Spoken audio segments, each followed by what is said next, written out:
Welcome aboard. This is We Don't Take Imperial Credits. This is our world building panel on economics. So hello to everyone in our audience, and don't buy GameStop stock. Going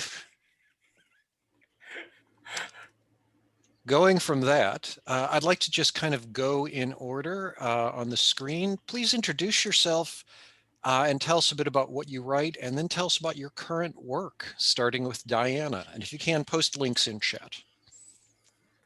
All right, I am Diana Gunn. I am the organizer of this event and the Weeknight Raiders group. I am also a fantasy author.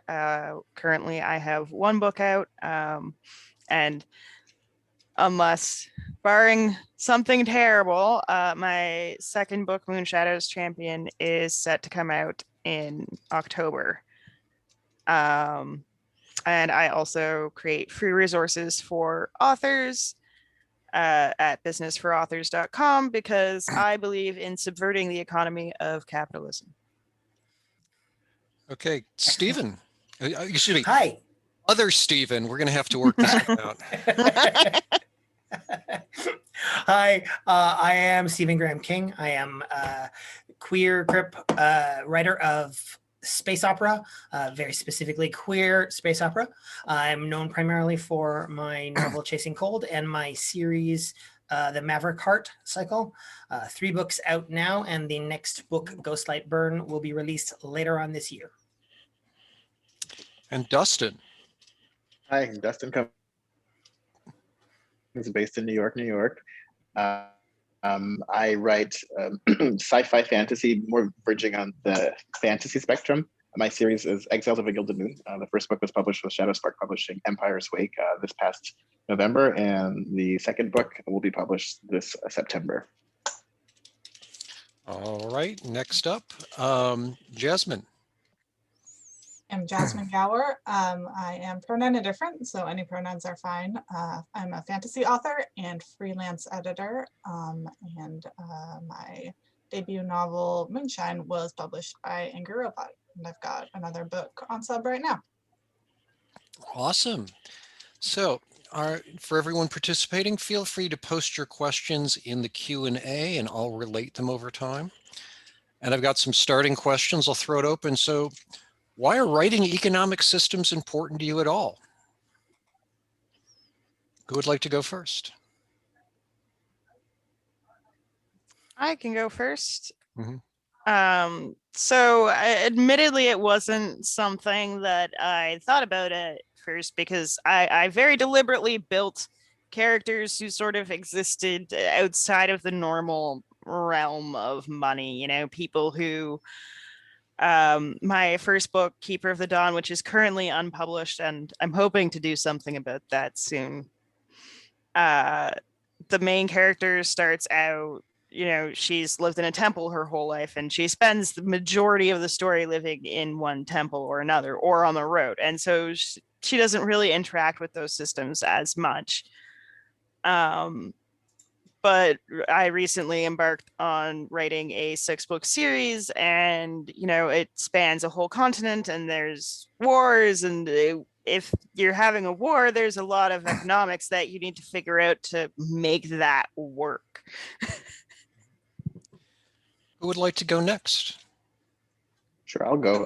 So I ended up writing about economics quite extensively in my first book, Empire's Wake.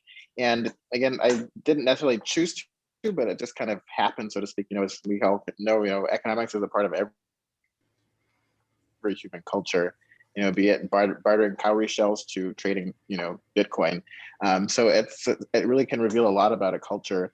And the way that I kind of pattern it is just like one person's experience as a young person coming up through their culture, really learning like what does it mean to like work, what does it mean to earn a living, what does it mean, you know, when you see that those. So I think it really can help you kind of define the culture in a sense and really explore deeper questions. I think Stephen, you had something.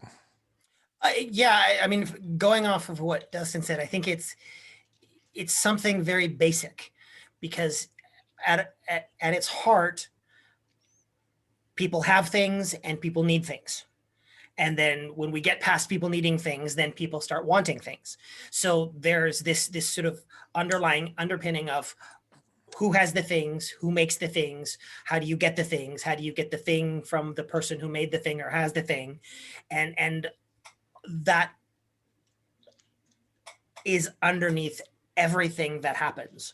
And so understanding how that works in the world that you build, even if it's not a primary motivator of the story, if it's not the reason why the story is happening, if it's not about getting money, making money, getting rid of money, whatever that is, it still will affect how people do things, how they interact with each other, how they interact with the world itself, and will definitely color the story that you're telling. To paraphrase Sokka from The Last Airbender, I do like things. Jasmine, do you have anything to add? I just kind of expanding on what Stephen and Dustin already said. I tend to write, I feel like, stories where classism is a frequent conflict in the narrative. So in order to write about classism, you have to write about the class systems, which are, I mean, from what I'm used to in the real world, socioeconomic base is one of the major factors in that.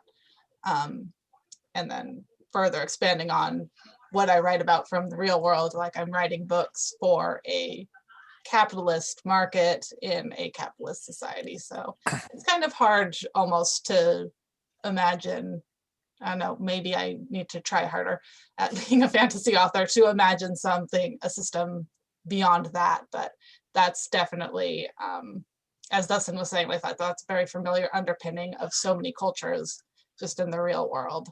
And that's, it seems like, should be a major factor of fantasy cultures as well, even ones that don't look all that much otherwise like the real world.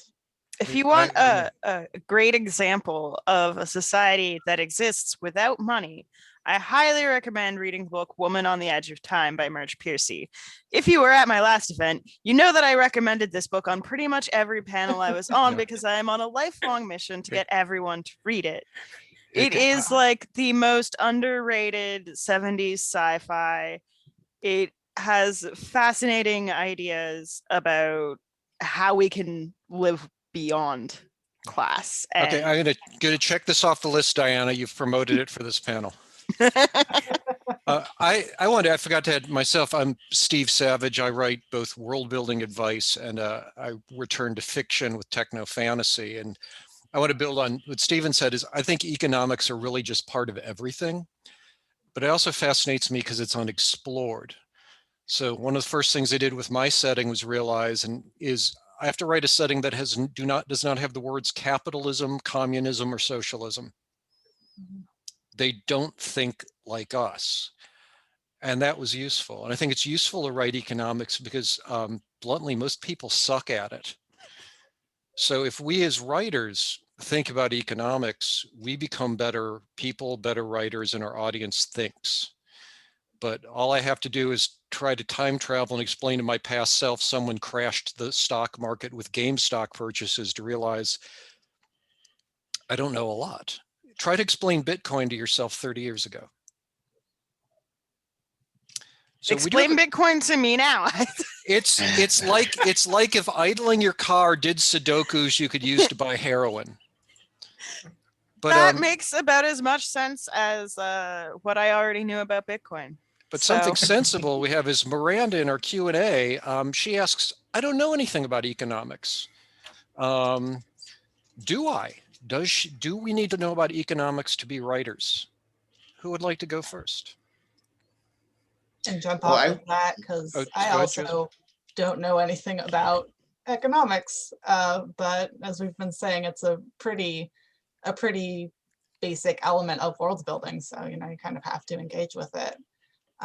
But in my experience, I've found in my book Moonshine, I don't get too much into the actual economic system of the book, even though the main character and the main antagonist, who's sort of like an anti-villain foil of the main character, they both have similar backgrounds, working class backgrounds, and are motivated by the desire to just kind of survive in this capitalist society that they have. So for that particular book, as someone who doesn't know really anything else about money myself, I did find it was useful to kind of apply, you know, the law of conservation of detail, and really just kind of discuss money as a sort of nebulous thing that these characters need to put food on their tables, because in their position and their stage in life where they're at, that's kind of how they would view money. I didn't need to get into the details of like the banking systems of the world to tell that particular story. So in some cases, I think less is more when it comes to developing economic systems, but that will depend entirely on what type of story you're trying to tell and what kind of relationship your characters in that story have to money. Stephen or Dustin? Yeah, I I would think that there's sort of a sense there that having at least an understanding, like even if it's just basic sort of understanding of some of different economic systems and how they can work, will make you a little more ready to examine those aspects as you build your worlds later on. Like having some understanding of trade or anything that relates to money and having money and money being virtual, and is it coins, is it all of that sort of thing, all of that will allow you to think about your worlds in a little deeper way as you create things in the future. So it's one of the things that can't hurt you to learn even a basic like 101 on the topic, just to free your mind a little bit. And Dustin? Yeah, I would add to that. Those are all wonderful comments. I think having a basic understanding of economics is very helpful. But I think there's so many examples in our history books and that we've read about in terms of how different countries have functioned. Be it like mercantilist England or communist China, for example. But like in my series that I'm writing, it's a very mercantilist society. It's an empire that exists on 4 moons, and one moon pretty much controls all the other moons, and they underwrite all the banks, they build everything, they pretty much have all the wealth. So that's kind of the setting that I created. And I think just if you have like an intention and a story you want to tell with economics, it can really kind of make it more interesting. So I give detail, but I don't give overwhelming amount of detail, but just enough to kind of get people to understand that this system is inherently unfair to a lot of people. How would a character kind of maneuver through this in life, and how would they confront it, or what would they think of it? So I think having a basic understanding of a system that's interesting to you to help move your story forward is always key. I found that economics is called the dismal science for a reason. Straight up economics usually comes off as very boring, but if you follow real life things or real historical things, that's the best to learn. Don't pick up an economics textbook. Go learn something from history. Learn about the infamous tulip purchases, how Bitcoin is using more energy than some countries. Something like that is a good starting point. Learn some economics, but make it interesting. And even sorry to interrupt, but just like something like the Boxer Rebellion or something like God. that. There's so many fascinating examples in history that could help you with your storytelling. I have another book I would like to recommend. Put it in the chat. The Silk Road's A New History of the World was really, really eye-opening to me in terms of, this sheer depth of the history of trade. And I think, when we say economics, a lot of people think stock market. That's not relevant for most of the worlds that we're creating, let's be real. And even if it were, we're not those types of people. But what is important is, what my one government uses to sustain itself. What, its relationships are with other governments. I'm writing a war, so I need to know, what do they get from other governments that they're going to have to do without during this war? What do they export that they're going to, basically be hoarding, or that is going to become useless because now they have way too much of it? Things like that are the things you want to look at, and you can really get the best idea of how to structure it by looking at the history of that in our own world. I would say read a history book, don't read an economics book, because you'll be bored to tears. So we do have a Q&A question, but I'd like to hold off because it's relevant to the next one. So everyone, how do you make your economic systems believable, even though we write fantastic settings? I think I'll randomly pick someone and go with Jasmine. Yeah, I think pretty much everyone has touched on this a little bit, at least in some of the responses so far. But one of the important aspects of an economy is the industries that keep it going, and thinking about what a society needs in order to function, and what your fantasy world or particular areas of your fantasy world focus in terms of industry, because that'll affect not just the economy, but also probably things like the backgrounds of characters that are from that area, what kind of buildings they have, what kind of cities they have, just what is available to them in terms of their strongest industries, what they need in terms of their weakest industries. And it'll affect things like politics and arts, and it all kind of branches out from there. So it's not just about the money necessarily, but kind of where money intersects with the needs of the society that you're writing. And I think that's really where, you don't have to talk about like dividends or stock portfolios or fancy economic major words. You can just write about what the society is outputting and what they're taking in, and get really a clearer picture of the entire culture and their relationship to money, and how much they have and how much they don't have, and all of that good stuff. Next in the random picking, let's go with Dustin. How do you I make your really, economics thank you. believable?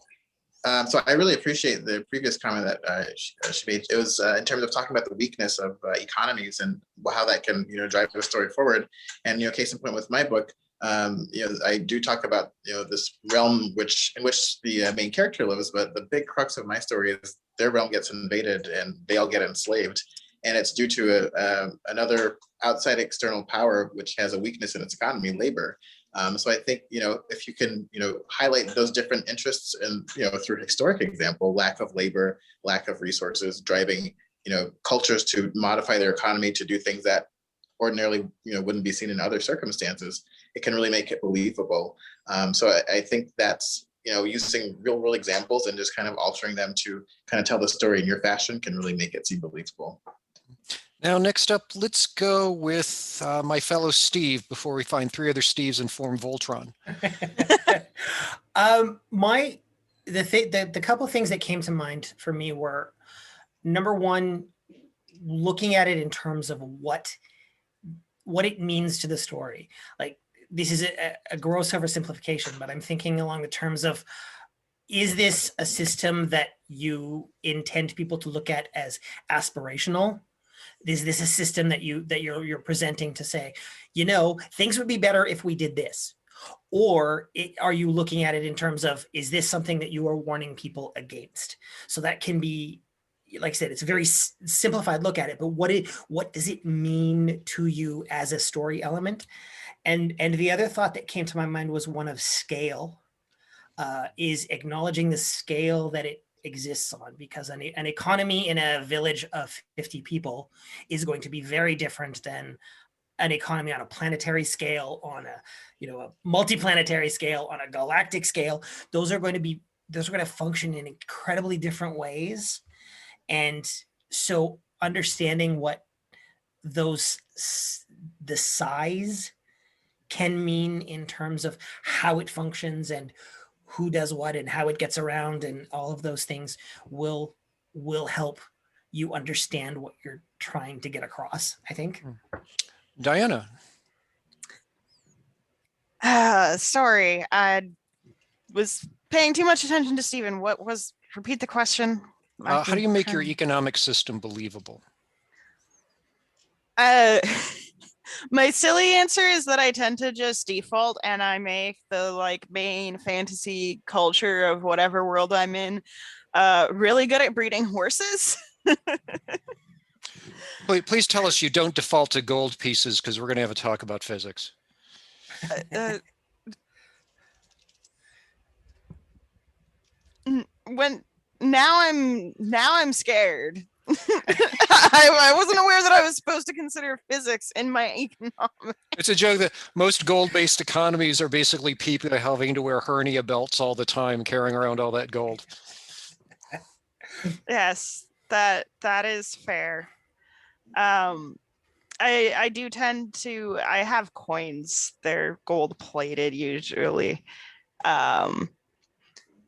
I don't usually pay too much attention to that.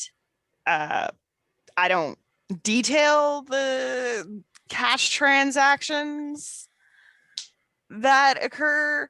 What I really focus on is like, where did this nation's wealth come from? What was the original thing that they started to trade? What did this particular wealthy family get wealthy by finding or doing? Who is in charge of the land closest to this important trade route? Who can toll the bridges? That kind of thing. And I tend to focus more on the who and the how than the nitty gritty details of it. A thing that helps me with economics, and this kind of plays on the last panel, was I think of things in diagrams, like diagramming out the flows of goods and services. But a metaphor that helps me is I think of economics as like a body and the flows of blood and food and so on. And when you think about economics as organic, it really helps because you realize that your economy is kind of like a living being. In a lot of cases, a horrible, shambling, cancer-ridden mutant of a being, but a being nonetheless. And I also find ask where like divergence points from what you know helps you kind of catch yourself. Like the setting I write is modern, but with magic, but there's only one equivalent of national banks. All other banks are like regional credit unions, which changes the entire power structure of the setting because it's very hard to be portably rich without going through a lot of acrobatics of transferring money. And that actually leads to some background stuff that will come out later in the series. But I find the organic view helps me, and actually it helps me in real life, to be honest, to just think of the economy as more like a living being with flows of stuff. I guess one thing I would add is it's hard for me to say whether it would be believable or not, because again, my story takes place on 4 moons that are orbiting a dormant planet, so it's all totally fantastical. But I try to use like the power of symbolism in terms of like evoking like wealth. Like the moon that's in control of everyone is literally has sands of gold and like oil under the surface, and that's how they get rich through mineral wealth, through alloys, and through trade. So I try to like contrast it with like the other moons, which are rich in other ways, but not materially. So I think that's one way that I tried through description, through showing how these humans move through these drastically different societies within the same empire. And just, it's obviously fantastical, but there's some elements within a fantastical society that you can make believable and understandable that people can grasp. Mm-hmm. Well, we actually have a related question. By the way, you're all burning through my other questions, so this is going to turn into a lot of Q&A. Jade invokes Sanderson's Stormlight series and talks about linking magic to economics in novel ways. So let's throw it open. Anyone thinking about magic and economics in your setting, or the equivalent of magic, or science, which is just when it's magic wearing a funny hat? Can I start by saying that I appreciate the way you say invokes Stormlight like she's summoning a demon. To be fair, those books Invocation are is not- demonically long. Invocation is not always for demons. It is for any creature. Okay.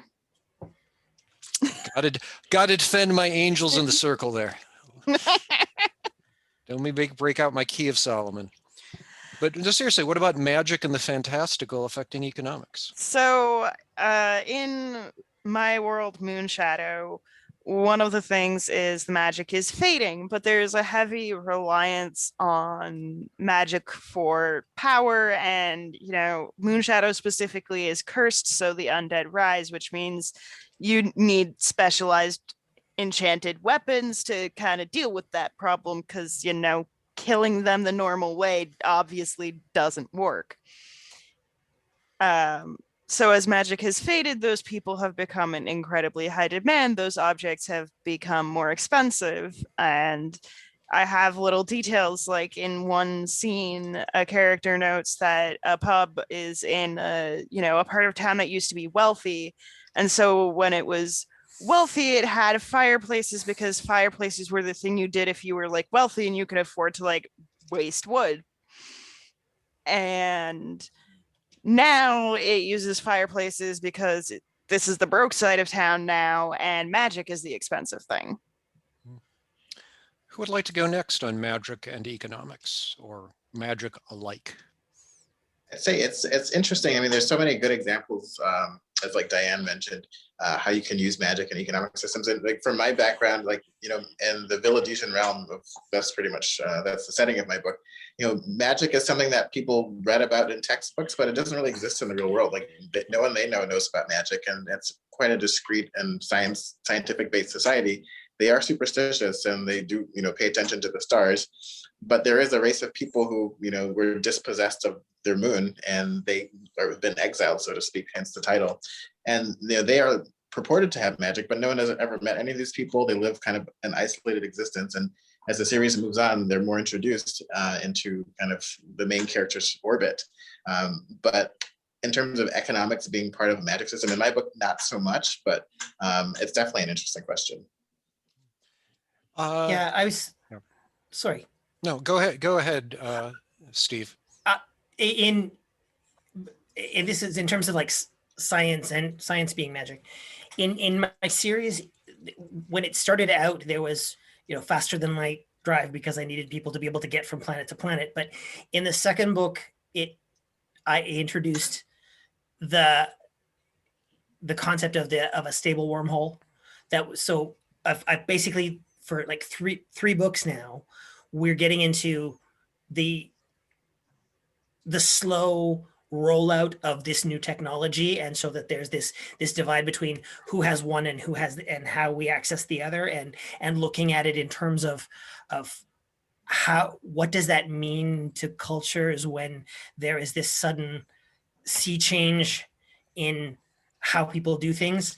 And now we're building these giant basic stations over all of the different worlds. Where's the labor force coming from? Where are the materials coming from? Where are you getting all the metal? Where are you getting all of the things that you need? So that's something that is this big leap in technology, has all of these real world implications in terms of who has it, who controls it, how do we build it, how do we make it, how do we put it out there for everyone. So there's looking at it in terms of that specific change in how people get around and what that means in terms of making it happen, rather than just suddenly the technology is there and everybody has it and it's widespread. This is them gradually figuring out what that means in terms of a rollout. Jasmine, do you have anything to add? Yeah, so for me, magic doesn't tie in so directly with the economy, but going back to that question of industry, I feel like a lot of times I write worlds where magic is kind of regarded as a utility. So people who can do magic. For example, in one of my works in progress, this magic system there, basically anyone could pick it up and learn it if they wanted to. So if you have someone who wants to learn elemental magic and learns a bunch of lightning spells, they could get a job with the train company and help power the trains in that country. So that's kind of one way that I connect magic with the economy, is just to make it a job, basically. And I have another universe where there's it's not, magic isn't as common, but there are a number of sorcerers who are relied on by their local communities for protection from the various monsters that are in that universe, or for medicine. There's a big push for medical progress through magic. And these communities become pretty reliant on these sorcerers providing these services and utilities for them. So that affects their economy as well. And if something happens to the sorcerers, that is bad news for the local economies. For me, the setting I currently write, it's a little bit like the one you mentioned where magic is a job. People are inclined to it, but anyone can learn it. And it's fun for me to write because as the society is also industrial, there's just a slight change over time where magic is a little less needed. But when you have a sorcerer, you have a walking weapon or a walking tool. And if you learn magic, join a guild and you just work them, you're set for life. You don't have to think about your career for the rest of your life. And for a lot of people, magic's, if you're good at it, is an easy way out. And sorcerers are called upon to solve things that you can't technology your way out of quickly. So there's a thing known as mage stone. Lithomancers are used to put up buildings quickly. But there's parts of magic that are just literally dull in the setting, and that's actually fun to write. And another thing is in a modern setting with television, I take a lot of pride in this. We meet a character in book 1 who's a special effects wizard. She creates illusions. So she does special effects for a shitty soap opera that everyone loves and one of the main characters detests. And that's her job, because why go and do animation when you just go grab a local sorcerer and say, dragon, good, film it, done, we're out of here, good. Yeah. So for instance, there is no CGI. You don't need it in this setting. You just go find someone in college who's willing to work cheap and there you're done. There you go.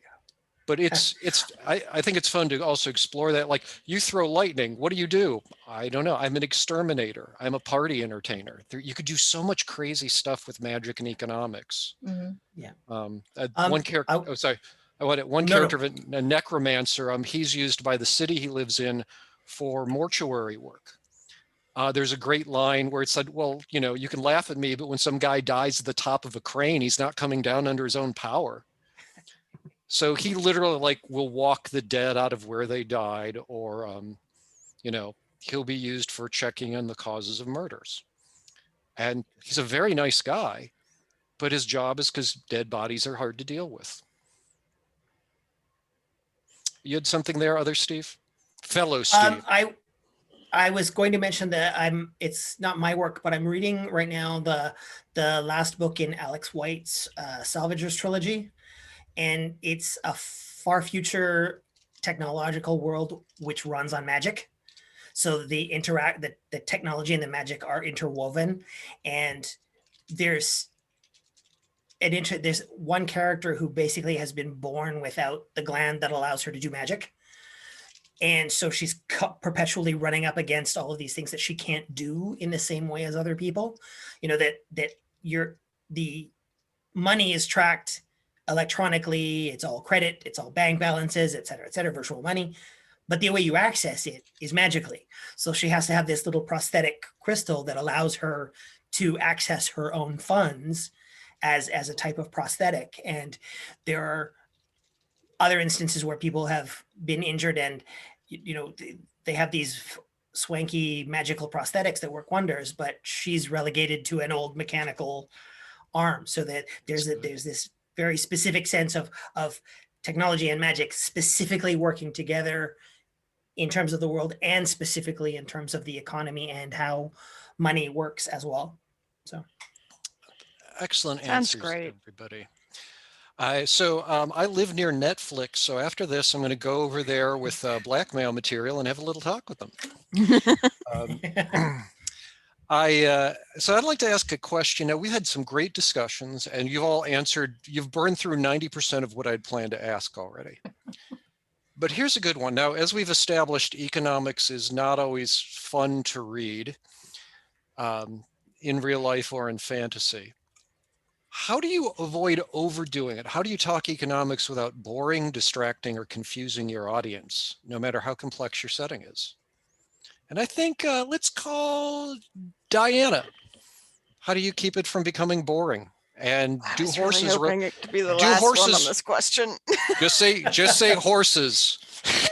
Yes, horses make everything interesting. Look, it worked for the Dothraki. What do you know about the Dothraki economy? They had really good horses. That's all you need to know. They See? were the original bronies.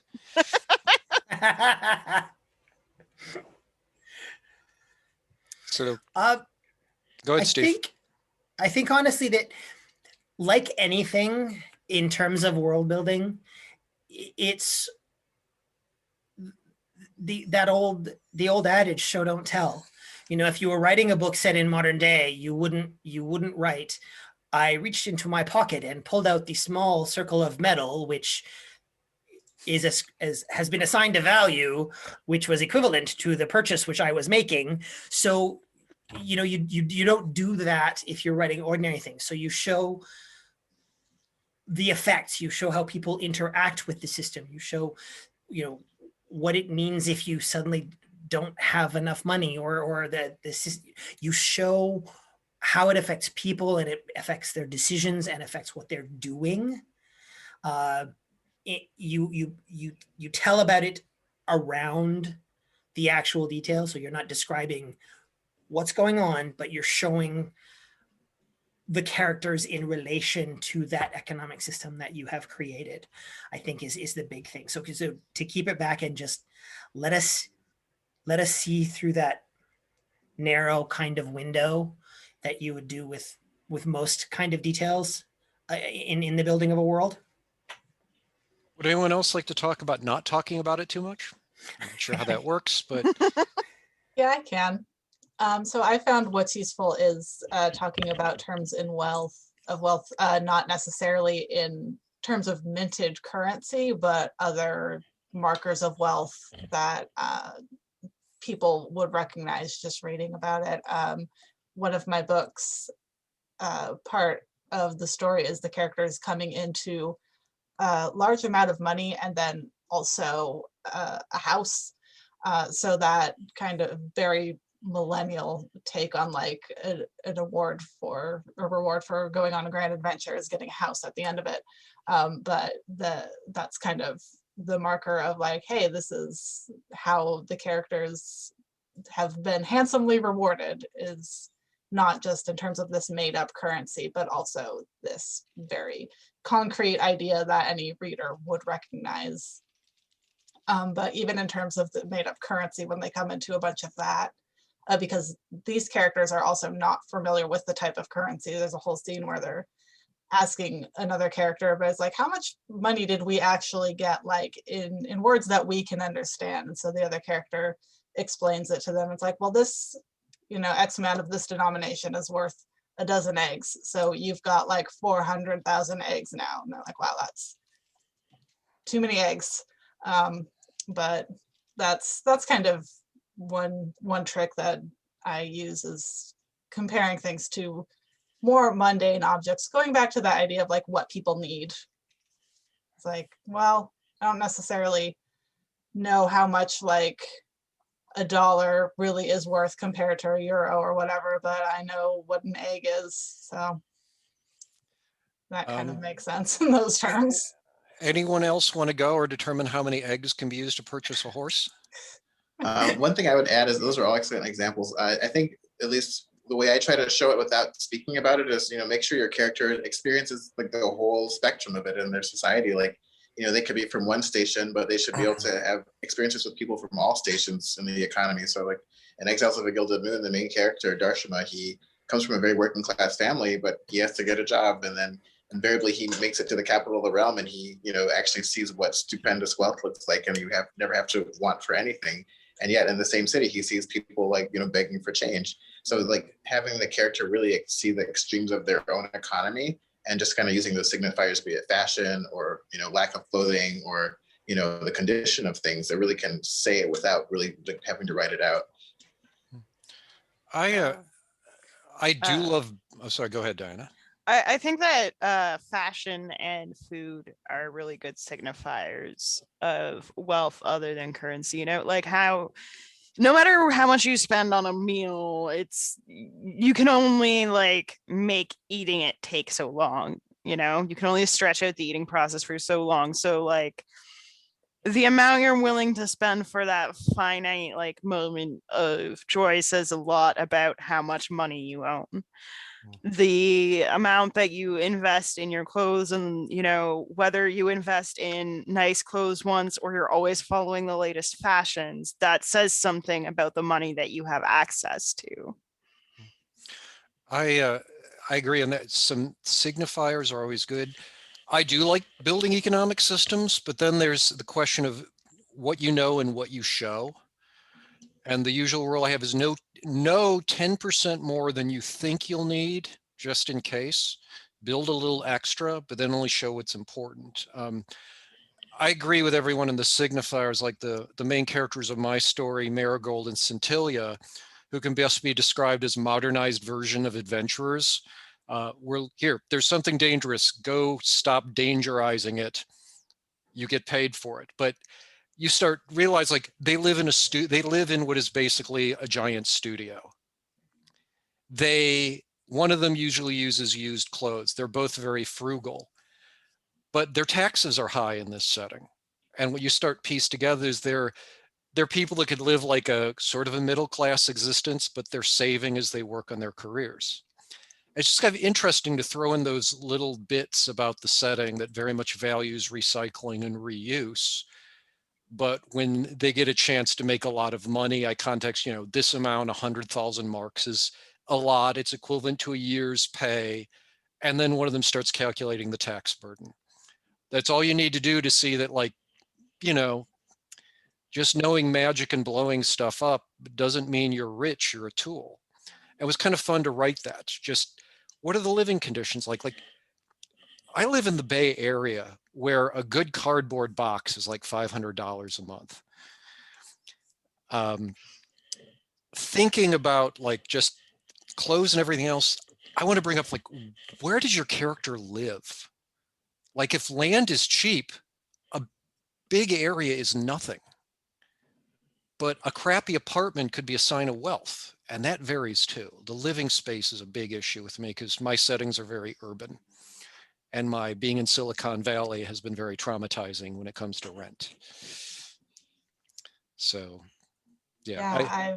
I've had that experience writing Moonshine, which is the setting is heavily based off of Portland, Oregon, which is the area I'm in, which not quite as much as Silicon Valley and San Francisco, but the rent here is higher than it needs to be, really. So the way that I described her, because she lives in a crappy apartment too, and in a kind of rundown side of town. So I talk about in the story a lot the different like quadrants and districts of the city, and which ones are up and coming and which ones are getting gentrified and which ones are still kind of considered like the slums, and which ones have access to public transportation and things like that. So that's a signifier of her socioeconomic status compared to other characters who live in nicer parts of towns or worse parts of towns in some cases. So that is definitely a trick that I've used to establish where the characters exist in the class hierarchy of this setting. I think that's a great idea. I think that is excellent. And I also do the same thing, but I definitely work on extremes. Like the main character in my book, Darshana, he lives in a house with his family, and they inherited the house from like the father's mother, and that's how they get their houses. They're just passed down. But then he makes it to the capital, and he makes a friend whose family is stupendously wealthy, and they own like a block of skyscrapers. And he visits them there just to show like within one empire, like you could live in a hand-me-down house or you could own like a tower block. So I think that's a very good idea to have those distinctions based on housing. A thing I do in my setting, because it's very urban. One character in book 2 inherited a lot of land, but most of the land in the area was eventually like seized or redistributed. So she's the exception. So she wields a huge amount of economic power as long as she sells it off, but has very little respect. Meanwhile, a descendant of a group of local nobles has a lot of respect, but less money. It's interesting because the way economic versus social power come, because since it's an urban setting, space is at a premium. There's a running joke in every novel about the city called Bright Guard, which is based off of a mixture of Boston and San Francisco, including gentrification and rent prices. So there's constant jokes about how no one wants to live there anymore. To the point where someone says, well, that demon could not have come from Bright Guard. Like, say, I would have looked at the rent prices and fled immediately. But I do like seeing that people, I guess personally, I have to say, I'm so glad to see people considering living spaces and economics, because I think that's ignored way too much. So that's just personal with me. We do have a hell of a question from Shireen here, and I've got to get it out there because this is a long question, so I'm going to try to condense it. If history is a relatable tool, but in history, sex and sex trafficking have been part of currency. And that's obviously, you know, very disturbing to deal with. That can be taboo. Should authors not even touch on this? Should we edit it out? Could we talk about it? What about sex trafficking and currency and slavery? How do we handle that? Or should we just not? I'll leave it I'd be open happy so to. anyone can walk into the buzzsaw. I'll be happy to answer it. I actually talk extensively about slavery in my book. The main character is enslaved, and as I mentioned, their realm gets invaded by an unknown power, and hundreds of thousands, even more, are taken as slaves. I don't specifically deal with sex slavery. I just deal with chattel slavery. They're essentially used as labor to help this foreign power survive. But I think these are all questions of the human experience. You know, slavery is a question of the human experience. It's, you know, indeed sex slavery. These are very difficult topics to write about. And I think, you know, it's something that should be discussed. And, you know, the written words are one of our best ways of discussing and advancing ideas. And I think as long as you can do it with, you know, grace, humility, and obviously relying on other people who may know the subject, you know, more intimately than you, I think it's something that needs to be spoken about because it's, you know, an existence for a lot of people. So to be able to shine light on it with writing is important. Yeah, definitely. I think it's definitely a topic that can and should be explored. The only thing I would add on top of what Dustin said is tread carefully and do your research. You know, do your research and understand why you are telling that specific story, what your motivation is for using that element and why you want to bring it in.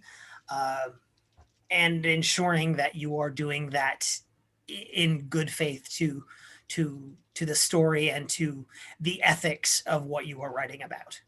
Yes, please, please, for the love of all that is holy, educate yourself at the bare minimum on the difference between sex work and sex trafficking, because Oh, not God. all sex work is sex trafficking. Yes, the setting I write has basically prostitution is fine, but I don't want to address that in case it sounds sleazy and I'm worried I'll screw it up. But yeah, there's a huge difference. There's a lot of danger. I mean, personally, because, you know, of the type of fantasy writing, brothels are quasi-legal. And, you know, it's not that uncommon to see working girls on the street. There are heavy rates of poverty in some areas. And, you know, that ends up being something that a lot of poor people, especially poor people of marginalized genders, have to turn to. I don't fully address it, but it is acknowledged in the background that it is there and that there is a range of these situations. Mm-hmm. Anybody else want to address this? Yeah, so for me, I tend to make a point not to write about sexual violence in my books just because I have read so precious few fantasy books that don't have sexual violence in them. And the vast majority of fantasy books I read that have sexual violence in them don't need that, and it doesn't serve a purpose to the story. So I've just kind of gotten done with that topic in fantasy, even though I know there are very many authors who are doing important things with that topic. I'm just like, I don't need to contribute to that conversation. Those aren't the kind of fantasy worlds that I want to write that have a focus on that. But in my case, I do have fantasy worlds where there is legal sex work. And in those worlds, I make a point because it's like, well, if this is a world where fantasy violence isn't a thing that's worth touching on, at least from where I'm writing from, then by necessity, the sex work that's happening is not going to be something that's framed as like an act of desperation or a last resort for people doing the sex work in the way that it's framed in a lot of fantasy books. Even if it's portrayed as like fully consensual sex work, it's still like, yeah, but they're only doing that because they don't have other options, or they weren't educated, or women aren't given, you know, work opportunities or career opportunities in this universe. So I make a point to, when I have sex workers in my books, to portray it as a job as anyone else would have in this universe, because that the way that I'm framing the role of sex in the economies in these books is going to be one where I don't want to incorporate violence into it as much as one can unincorporate violence from a capitalist society. Yeah, I am the amount of way a lot of fiction trivializes sexual assault and sexual exploitation is depressing and face-punchingly enraging. I deliberately avoid it in my current books, though I do touch on the character's sexuality, and there is an unexpected budding romance in book 2. I don't go a lot into it just because I've seen stuff turn into titillation or exploitation, or, you know, at best insensitive handling. For someone who can do it, I'm sure it can be done and it should be done. You're just going to have a challenge I'm not up for. And a lot of us aren't, but that's okay to do it. I think it'd be grand to address it. Right. I will add, I am sick of the idea of every fantasy novel needs at least one rape.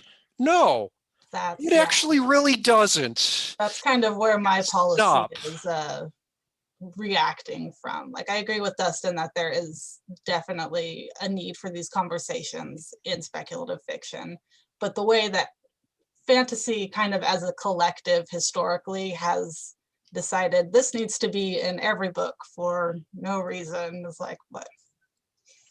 Yeah, I would add to that, as long as like it can advance our understanding and, you know, humility and compassion, then that'd be important. But just to kind of trot it out there for, you know, just for entertainment, it's just, it's very debasing.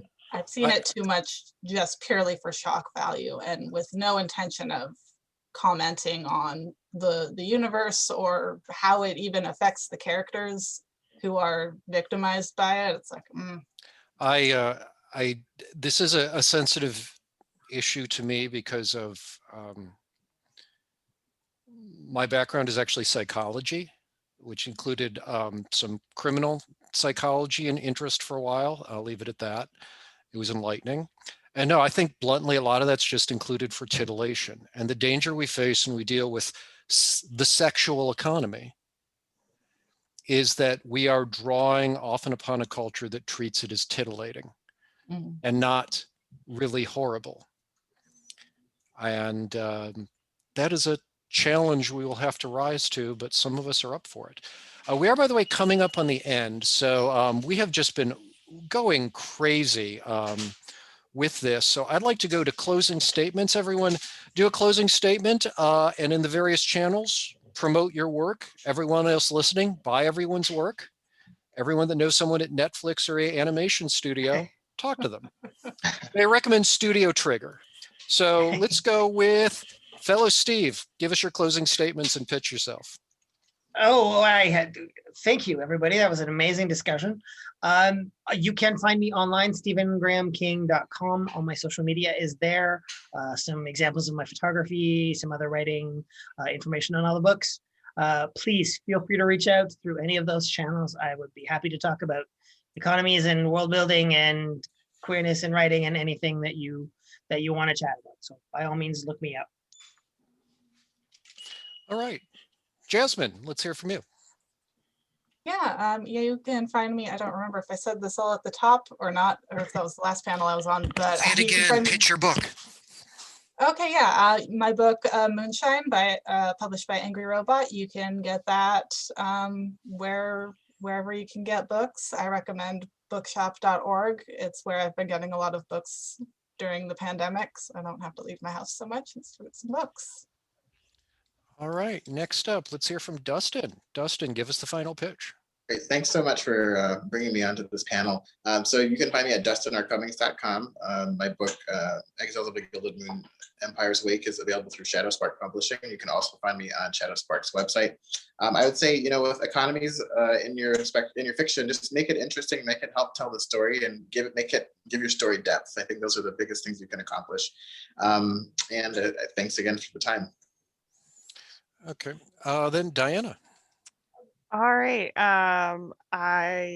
The main thing I recommend is to be a student of history and to study the trade fiascos that are often behind the wars and the battles that you were probably taught about in whatever history you did learn, because that is going to give you a really good basis for patterning your own economies. That is going to be far more helpful for most writers and creative types than an economics textbook, because let's be real, some of us do enjoy that thing like Stephen Savage, but others of us, we just kind of go cross-eyed when we look at an economics textbook. So study our world, our history instead. And as for where I can be found, I have an author website, authordianagunn.com. I have businessforauthors.com, where I share free educational resources for authors. And I also have some workbooks. Yeah, that's about it. Oh, and I'm on Twitter at Diana L. Gunn. I'm Steve Savage. You can find me at stevensavage.com, Twitter, Steven Savage. I also do Seventh Sanctum, the creativity website. And I also just finished my book on history and world building. And thanks to this, I've already sold a few copies. So thank you, everyone out there. Direct complaints when you're done. So thank you to everybody for this. I have to say, a fantastic panel. And let's do a shout out to our audience that asked some damn good questions and made this work. Take care, everyone. Stay safe.